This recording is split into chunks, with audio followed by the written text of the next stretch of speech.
क्या भिंडी की सब्जी खिलाकर कोई किसी को अपनी फिल्म में गाना गवा सकता है? अगर म्यूजिक कंपोजर मदन मोहन हो और सिंगर मन्ना डे हो तो सकता है। बात है अमीय चक्रवर्ती की मूवी देख कबीरा रोया के गाने कौन आया मेरे मन के द्वारे की। आया मेरे मन के द्वारे।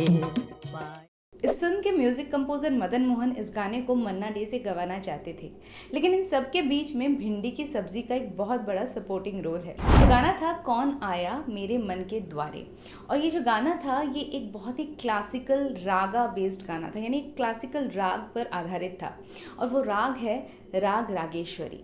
अब राग रागेश्वरी के बारे में आपको थोड़ा सा बताती हूँ कि ये वो राग है जिसे क्वीन ऑफ रागास भी कहा जाता है, यानी रागों की रानी। एक बहुत ही क्लासिकल राग है। तो मदन मोहन जी को अक्सर लोग कहा करते थे कि उनके ज़्यादातर गानों में कंटेम्प्रेरी सिंगर्स ही होते हैं, जैसे कि लता मंगेशकर, मोहम्मद रफ़ी, आशा भोसले।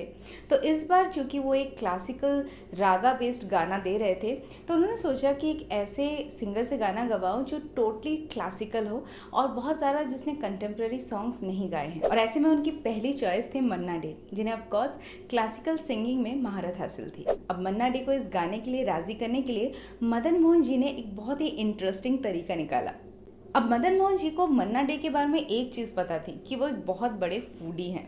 अब बंगाली ऊपर से foodie, most of the Bengalis are foodies including me. तो मन्ना डे को उन्होंने सोचा कि मैं अपने कुकिंग स्किल्स के द्वारा उन्हें इम्प्रेस करूंगा। अब हुआ यूं कि एक दिन सुबह सुबह मदन मोहन जी ने मन्ना डे को फ़ोन किया और पूछा कि क्या कर रहे हो।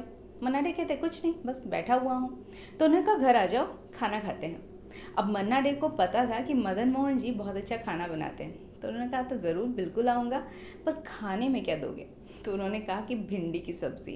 अब being a Bengali and a hard core non veg eater, Manna Dey को थोड़ी सी मायूसी हो गई। उन्होंने कहा यार क्या है, भिंडी की सब्ज़ी खिलाने के लिए बुला रहे। तो उन्होंने कहा रुको ज़रा, सब्र तो करो, भिंडी नहीं है, एक डिफरेंट स्टाइल की रेसिपी है भिंडी गोश्त की। अब ये सुनकर मन्ना डे चौंक गए कि भिंडी और गोश्त यानी मटन के साथ भिंडी, ये कैसी रेसिपी है।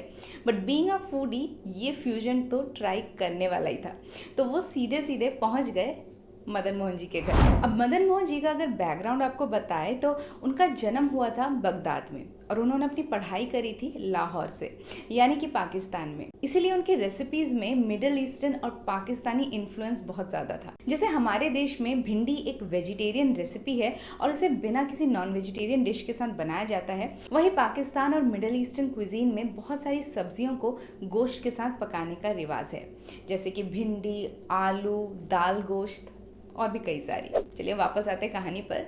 तो मन्ना डे सुबह सुबह तैयार होकर पहुंच गए मदन मोहन जी के घर। अब मन्ना डे रहते थे बांद्रा में और मदन मोहन जी रहते थे पेडर रोड में, और इन दोनों जगह के बीच में अच्छी खासी डिस्टेंस है। लेकिन एक ट्रू फूडी होने के नाते ये फ्यूजन रेसिपी तो उनको ट्राई करना बनता ही था।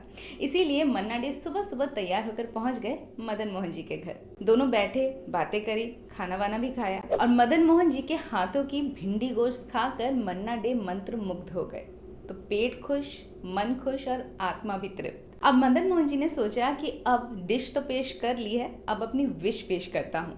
और उन्होंने मन्ना डे से कहा कि एक धुन कंपोज करी है, सुनोगे क्या। मन्ना डे जी कहते बिल्कुल ज़रूर सुनूंगा, और उन्होंने वो राग रागेश्वरी पे बेस्ड धुन सुनाई। धुन सुनाने के बाद मदन मोहन जी ने मन्ना डे से पूछा कि कैसी लगी। उन्होंने कहा बहुत अच्छी। फिर क्या था, फिर उन्होंने कहा कि क्या ये गाओगे।